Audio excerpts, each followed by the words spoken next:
Assalamualaikum and salam sejahtera. My name is Sharifah Isabella Binti Hamsah. Today, I will present about Islamic contract, wasiyah. This presentation is part of my FIN546 individual assignment. I will explain what wasiyah is, why it is important, how the process works, the issue involved, and also why Muslims are encouraged to prepare a wasiyah early. What is wasiyah? Wasiyah basically means a declaration by a person about how their wealth should be distributed after they pass away. In Islam, we are allowed to give up to 1/3 of our asset to non-heirs, like friends or charity. If we want to give to legal heirs, all other heirs must give consent. So, wasiyah is actually a tool to ensure smooth and fair distribution and to make sure our wishes are fulfilled according to Sharia. Why wasiyah is needed? Either because in Malaysia, inheritance disputes are very common. Many families fight over property because there is not clear planning. We also know that billions of ringgit are frozen due to unclaimed estate.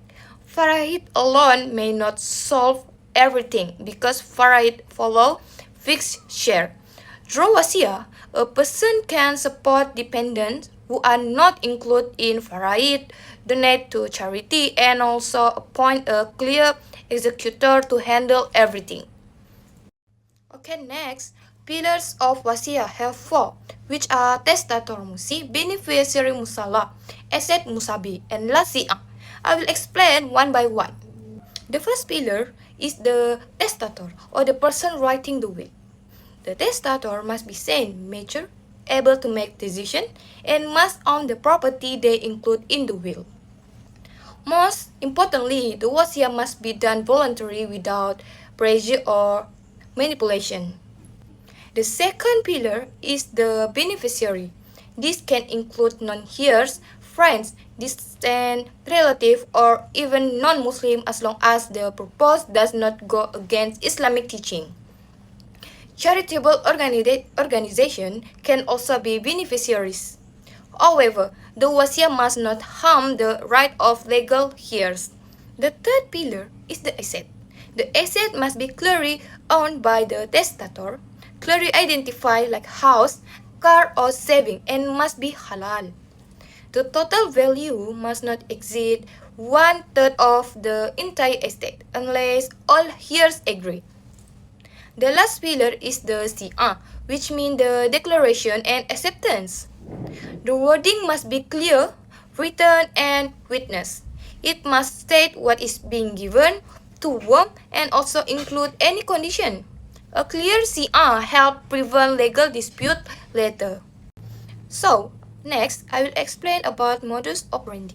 The first stage of the wasiyah process is the consultation. In this step, the testator meet a wasiyah company or a professional will return to discuss their personal detail, their heirs, and the asset they own. During this session, the testator needs to provide complete information such as property document, bank statements, land titles, investment certificates, or any other type of asset. The purpose of the consultation is to understand what the testator wants to achieve. For example, some people want to give part of their asset to charity, to adopt children, or to non-heirs who are not included under Faraid. This step is extremely important because if the initial information is inaccurate or incomplete, it can cause delay or misunderstanding later in estate management process. After the consultation, the next step is the preparation of the draft document. The wasiyah writer will organize all the information and prepare a clear written draft of the will. This draft includes the full list of assets, the name of all beneficiary, the exact instruction for distribution, and the appointment of the executor. The draft must be very detailed. If even one item is unclear, such as the spelling of a name, the distribution of an asset, or the value of a property, it can create legal dispute or cause the wasiyah to be challenged in the future. Next, the testator will review the draft carefully. This is the stage where corrections are made if necessary. The testator may add assets that were forgotten, adjust the amount of distribution, or include special conditions. Once the testator is certified and everything is accurate, the draft is confirmed and finally for the sign stage. Signing is an essential part of validating the wasiat. The testator must sign the document in front of two witnesses. The witnesses must not be beneficiaries of the wasiat to avoid conflict of interest. This stage ensures that the wasiat is authentic, voluntary, and legally recognized under Islamic guidelines. To signing, the wasiat is registered with the wasiat company or a trusted authority such as Amanah Raya.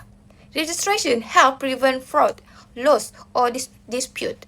The company will also store the document securely, often with lifetime protection. This ensures that the wasiat can be retrieved easily when the testator passes away. When the testator passes away, the executor becomes responsible for activating the wasiat. The executor must submit important documents, such as the deed certificate, identification document, and the will itself to the relevant authorities. The executor also handles the payment of the decreased debt, taxes, legal matters, and the administration of the estate. Their role is vital to ensure that everything follows both the wasiat and the farai's requirement. Final stage is the distribution of assets. The executor will distribute up to 1/3 of the estate according to the wasiat. The remaining 2/3 will follow the farai structure. The duration of the process depends on the complexity of the estate. A simple estate must be settled within a few months, while more complicated cases might take between 1 to 2 years. Next, what is the issues related to wasiat? One of the main issues related to wasiat in Malaysia is the lack of public understanding. Many people do not know the difference between Islamic will and civil will. They also do not understand the limit of 1/3 or the condition for giving asset to heirs. Because of this confusion, many people avoid preparing a wasiat, and this leads to dispute and delay later. Second issue is delay. Heirs often fail to submit complete document, or they postpone decision because they do not understand the procedure. This causes assets to be frozen for a long period.